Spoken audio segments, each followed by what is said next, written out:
So if you have a Western Star, specifically the 5700 XE or equivalent, sometimes these interior lights go away, and I mean like that. And this one officially has stopped working. In today's video, I'm going to show you how to replace them in like a couple seconds.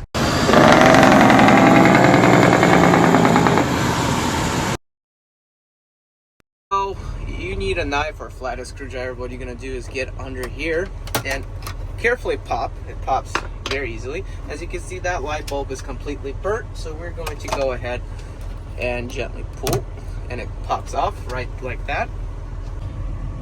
So this is the old one, how it looks like. For some reason, these old ones, they don't last as long. They randomly can pop on the inside, and they look, it's really burnt out. But instead, we got them LED ones.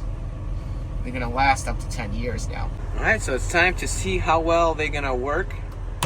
Right, pops right in. Woo, that's bright. There you go. You don't need to find the original ones. You just need to find the LED ones. So it's really bright, but there's like these two little brackets, plastic brackets. Don't break them. They go right in here, and then you just pop it in, and there you have your brand new lights.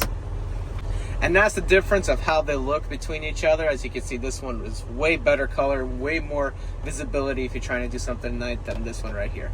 And that is what they look like when fully installed, both of them. Nice crisp white light. Not canceled.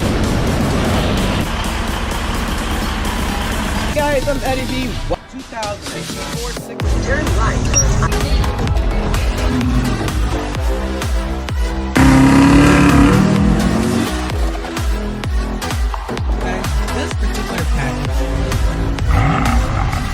Driving attempt on the 6 Series.